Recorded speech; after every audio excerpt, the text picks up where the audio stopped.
حضرت عمر فاروق رضی اللہ تعالیٰ عنہ نکلے عید کا خطبہ دینے کے لیے، تو بیوی سے کہنے لگے جوتا. اس نے کہا صاحب اتنی دفعہ ٹوٹا ہے اب گانٹھا نہیں جا سکتا، اتنی دفعہ ٹوٹا ہے کہ اب دوبارہ پیمند نہیں لگ سکتے.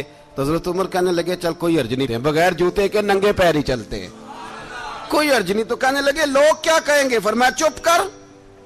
لوگ جس دن عمر نے یہ دیکھ لیا نا لوگ اس کے بارے میں کیا کہتے ہیں، اس دن عمر نہیں رہے گا. تو کہا پھر آپ کا نظریہ کیا ہے؟ فرمایا میرا نظریہ یہ ہے کہ رب رسول میرے بارے میں کیا کہتے ہیں. لوگوں کا کیا ہے؟ لوگ کل کسی کے بارے میں کچھ کہتے ہیں اور پرسوں کچھ کہتے ہیں. میرا نظریہ یہ ہے کہ رب رسول میرے بارے میں ننگے پیر عمر جا رہے ہیں. کون جی؟ میں بڑا ماڑا. اچھا جناب کیا غربت ہے؟ 10 قسم کے جوڑے لٹکے ہوئے ہیں کمرے میں اور پہننے کی فرصت نہیں. سویرے کیا پہننا ہے، شام کیا پہننا ہے، 15 سوٹ کٹھے استری ہو کے لانڈری والا بھیج رہا ہے، اور تو غریب ہے. تو بہت بڑا غریب ہے. اس لیے کہ غربت پیسوں کی وجہ سے نہیں ہوتی، غربت تو دل کی ہوتی ہے. تو واقعی بڑا غریب ہے اور تو غریب ہی رہے گا. امیر تو عمر فاروق تھے جو ننگے پاؤں چلے گئے عید کی نماز پڑھانے. تو رستے میں جو ملا کہنے لگا عمر جوتا تو پہن لو. فرمایا تمہیں عمر کا جوتا نہ پہننے کا نقص تو نظر آیا ہے، کوئی حرج نہیں. اگر عمر کو کبھی بتانا ہوا تو وہ والا نقص بتانا جو عمر کی سیرت میں پیدا ہو، کردار میں پیدا ہو، وہ والا نقص بتانا. یہ چھوڑو جوتے آتے جاتے رہتے. ننگے پاؤں گئے، پاؤں دھوئے، نماز پڑھائی، لوٹ آئے. او بھائی یہاں تو ہمارا بناؤ سنگار اترنا، جتنی توجہ کپڑوں کی طرف ہے اتنی توجہ کبھی ہماری علم کی طرف ہوتی نا، جتنا ذوق شوق ہمارا بناؤ سنگار کی جانب ہے، اتنا بناؤ سنگار کبھی ہمارا اخلاقیات کی جانب ہوتا تو معاملات بڑی حد تک سنورے ہوئے ہوتے. حضرت سیدنا فاروق اعظم رضی اللہ تعالی اپنی زندگی کو ترتیب دیا. ایک دن بھی خلافت نہیں مانگی اللہ سے. حضرت عوف بن مالک اشجعی ایک صحابی ہیں. حضرت عوف بن مالک رضی اللہ تعالیٰ عنہ فرماتے ہیں کہ جناب ابو بکر صدیق کا زمانہ تھا تو میں نے خواب دیکھا. میں نے خواب میں جناب عمر کو دیکھا اور میں نے دیکھا کہ کوئی کہنے والا کہہ رہا ہے کہ عمر وہ ہے کہ اللہ کے رستے میں کوئی اسے جتنا مرضی برا بھلا کہے یہ پرواہ نہیں کرتا. کس کے رستے میں؟ بولے سارے. اس کا مطلب ہے اللہ کے رستے میں لوگ برا بھلا بھی. قرآن مجید نے کہا وَلَا يَخَافُونَ لَوْمَةَ لَائِمٍ. کچھ لوگ ایسے ہیں جو برا بھلا کہنے والوں کی پرواہ نہیں کرتے. آپ یقین کریں اگر پرواہ شروع ہو جائے نا تو دین کا کام ختم ہو جائے. نہ کوئی تقریر کرے، نہ کوئی تدریس کرے، نہ کوئی پیری مریدی کرے، ختم ہو جائے اگر باتوں کی پرواہ ہو.